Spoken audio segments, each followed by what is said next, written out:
Kenapa kita harus berdoa? Karena doa itu menghubungkan kita dengan sumber kekuatan, seperti sebuah handphone yang habis baterainya, dihubungkan dengan sebuah kabel charger, dicolokkan dengan sebuah kabel charger, akhirnya terisi kekuatan yang dahsyat itu. Doa membuat kita memiliki hubungan kedekatan dengan Tuhan. Dengan doa kita memiliki koneksi secara ilahi dengan Tuhan. Kita terhubung secara ilahi dengan Tuhan. Doa di dalamnya tidak hanya berisi tentang permintaan dan permohonan saja, tapi doa berhubungan dengan banyak hal di dalamnya. Doa di dalamnya ada pujian, ada penyembahan, ada pengagungan, ada adoration, ada juga permohonan. Doa akan membawa kita masuk ke dalam dimensi Tuhan yang dalam, mengerti kehendak Tuhan.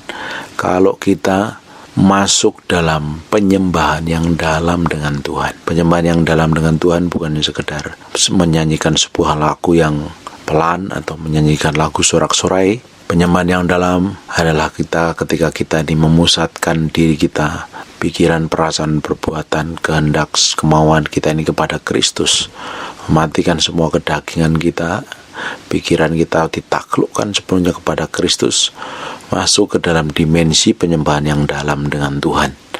Nah, itu diperlukan latihan, tidak hanya sehari 2 hari, diperlukan setiap hari berlatih, mematikan semua keinginan daging, masuk dalam keheningan penyembahan dengan Tuhan.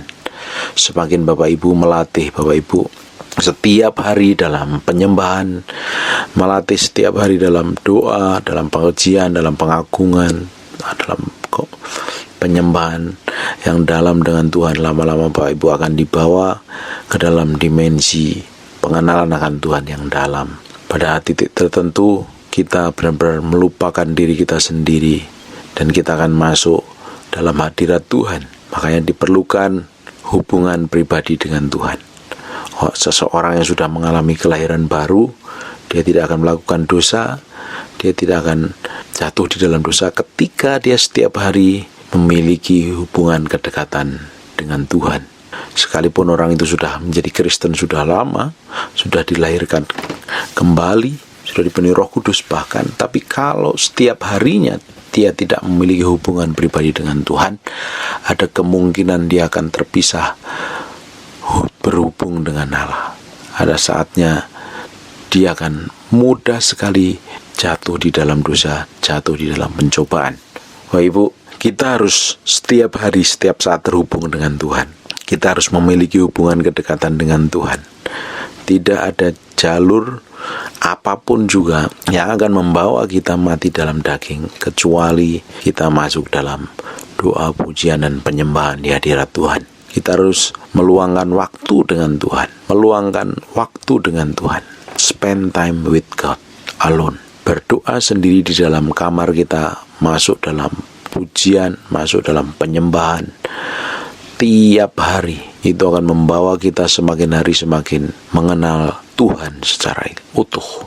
Semakin kita masuk ke dalam dimensi penyembahan dengan Tuhan, semua ego kita, kedagingan kita, palsuan dalam diri kita lama-lama digigit habis, dimatikan. Semakin terus kita lakukan, semakin kita menyerupai Yesus Kristus. Kenapa kita harus berdoa? Bapak Ibu, dunia tidak akan menjadi semakin baik. Dunia akan semakin ruwet, semakin berantakan keadaannya. Dan Bapak Ibu bisa bayangkan ketika orang-orang radikal itu memerintah, mereka akan melakukan kekejaman, kekejian yang luar biasa. Apa yang terjadi di Afghanistan hari ini ketika Taliban memerintah, mereka akan menerapkan hukum-hukum yang mengerikan sekali. Dan bangsa kita pun perlu banyak didoakan, perlu banyak kita bawa ke dalam hadirat Tuhan, biar damai, biar sejahtera, ketentraman itu tetap terjadi atas bangsa kita. Bapak bisa bayangkan ketika orang radikal memerintah bangsa ini, apa yang terjadi? Tentunya aniaya buat orang percaya, tentunya penderitaan buat orang percaya.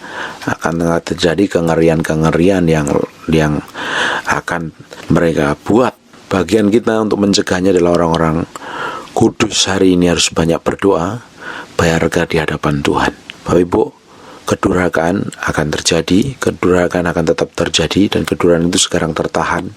Bahkan pekerjaan antikristus itu pun hari ini sedang tertahan karena adanya orang-orang percaya yang berdoa, menyembah Tuhan, hidup dalam kebenaran. Semua kebenaran, kekudusan, kesucian, dan kebenaran yang kita lakukan di dalam Kristus akan menahan semua pekerjaan jahat terjadi, dan si pendurhaka itu tidak akan melakukan pekerjaannya, tertahan karena adanya orang-orang kudus, adanya orang-orang percaya yang berdoa.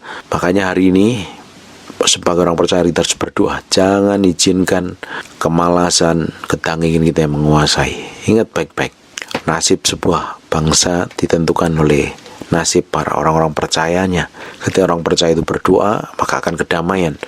Usahakanlah kedamaian di mana engkau ditempatkan, di mana kita berada di suatu kota tersebut akan mengalami kedamaian, kesejahteraan, karena ada orang-orang percaya yang berdoa, karena ada orang-orang percaya yang sungguh-sungguh menyembah Tuhan.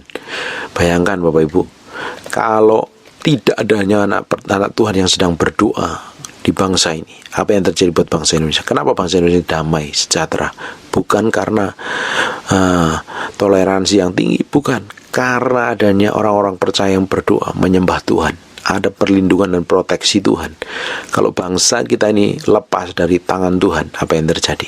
Chaos, kekacauan. Karena banyak orang yang ingin merindukan kekacauan, kehancuran atas bangsa kita ini. Ada beberapa orang yang bernafsu memerintahkan, menerapkan hukum-hukum agama terjadi atas bangsa ini. Kalau hukum agama itu diterapkan, akan terjadi kekacauan, akan terjadi problem, akan terjadi peperangan, akan terjadi pertumpahan darah. Dan hari ini kita harus banyak berdoa buat bangsa kita, sebab Indonesia ini beragam, memiliki banyak ragam pemikiran, ragam budaya, ragam suku, dan kita harus berdoa buat bangsa kita. Jangan sampai orang-orang radikal itu memerintah atas bangsa ini. Percaya saja Bapak Ibu, kalau orang radikal itu memerintah, berkuasa, akan terjadi penderitaan buat orang percaya. Orang-orang yang setia akan tetap bertahan dalam kekudusan dan kesetiaan, tetapi orang-orang yang ngawur hidupnya akan murtad tentunya. Orang-orang yang tidak sungguh-sungguh akan murtad. Hari ini kita harus mempersiapkan hati kita untuk dalam penyerahan dengan Tuhan. Makanya saya bilang kekristenan kita tidak akan main-main lagi. Kita harus sungguh-sungguh masuk ke dalam hadirat Tuhan, menyembah Tuhan, memiliki hubungan pribadi dengan Tuhan. Kita harus connect dengan Tuhan setiap hari. Kita harus bergaul dengan Roh Kudus setiap hari. Kalau ada Bapak Ibu mungkin nggak tahu bagaimana caranya berdoa, Pak, saya nggak tahu caranya berdoa, Pak, saya nggak tahu caranya menyembah Tuhan. Minta Roh Kudus ajarin, karena hubungan dengan Tuhan itu tidak ada metodenya, tidak ada caranya. Hubungan pribadi itu personal adanya. Nah, kita harus hanya dibutuhkan penyerahan diri, kematian daging, dan kerinduan yang kuat untuk benar-benar berdoa, menyembah Tuhan. Kita harus berdoa buat bangsa kita ini, biar lawatan Tuhan terjadi, pertobatan terjadi di mana-mana, kegerakan rohani, revival terjadi penuaian jiwa-jiwa. Berdoa untuk seluruh hamba Tuhan yang berada di Indonesia ini, dipakai Tuhan luar biasa. Anak-anak Tuhan juga dipakai Tuhan luar biasa. Biar doa buat kegerakan buat bangsa kita ini terjadi. Kesungguhan kita akan melahirkan satu kegerakan yang besar. Kita harus merindukan perkara-perkara rohani yang ajaib dan dahsyat terjadi atas bangsa kita. Kita harus merindukan bangsa ini dilawat Tuhan. Terjadi revival, kegerakan yang besar. Bapak Ibu, tahu nggak bahwa beberapa tahun yang lalu, di sekitar tahun 70-an atau tahun 60-an, terjadi kegerakan rohani yang besar di atas bangsa ini. Dimulai di kota Kupang, di Soe sana. Terjadi kegerakan rohani yang besar dan pertobatan yang luar biasa. Kita merindukan revival. Apa yang pernah Tuhan lakukan kembali dilakukan kembali. Tuhan lakukan kembali. Biar bangsa ini dilawat Tuhan. Bangsa ini diselamatkan Tuhan dari kejahatan, dari kedurjanaan, dari murka Tuhan. Kita merindukan kegerakan Allah yang besar, bukan karena acara, bukan aja metode, bukan karena program gereja, tapi real surga turun tangan campur tangan atas bangsa ini, merindukan bangsa ini dilawat Tuhan dalam kegerakan rohani seperti di Kisah Para Rasul, seperti Azusa Street, seperti di Toronto. Lawatan Tuhan secara ilahi terjadi buat bangsa kita. Kita berdoa buat anak-anak Tuhan, jangan ribut mencaci maki pendeta yang tidak sesuai dengan pengajaran, dengan apa yang kamu terima selama ini. Kalau terima pengajaran yang tidak sesuai dengan apa yang selama ini kamu terima, atau doktrin yang selama ini kamu pahami, diam jauh lebih baik. Gak usah memaki, gak usah mengumpat. Justru berdoa untuk bangsa ini. Kita ini sama-sama satu tubuh, memiliki fungsi yang berbeda-beda. Ada yang dipakai sebagai kaki, ada sebagai paha, ada sebagai perut, ada sebagai leher, ada sebagai tangan. Semuanya memiliki fungsi masing-masing. Gak usah caci maki, stop komplain, stop caci maki karena perbedaan doktrin, perbedaan pengajaran. Semua intinya satu, Yesus Kristus. Doktrin pengajaran itu adalah pemahaman kita saja yang berbeda. Tidak usah diributkan. Selama sama-sama menyembah Yesus, kita memiliki fungsi yang masing-masing yang berbeda. Justru kita berdoa, minta kegerakan ilahi terjadi, minta revival terjadi untuk bangsa ini. Kalau Bapak Ibu ribut, setan yang ketawa, setan yang senang, setan yang bahagia. Hari ini justru kita harus sungguh-sungguh berdoa, minta kegerakan Allah itu terjadi. Bapak Ibu bisa bayangkan ketika orang-orang radikal itu memerintah bangsa ini, yang terjadi akan penganiayaan yang mengerikan. Bapak Ibu lihat beberapa tahun yang lalu terjadi di Suriah, di Libya, dan Afghanistan, apa yang terjadi mereka, kengerian-kengerian yang terjadi. Dan berdoa buat bangsa kita tidak terjadi kengerian. Kita berdoa buat bangsa kita terjadi revival yang besar. Revival yang besar terjadi. Orang percaya harus banyak berdoa, terkoneksi dengan Tuhan setiap saat, bergaul dalam keintiman dengan Tuhan. Berdoa, di saatmu bukan main-main. Ambil bagian dalam doa, ambil bagian dalam penyembahan, ambil bagian dalam puasa buat bangsa kita.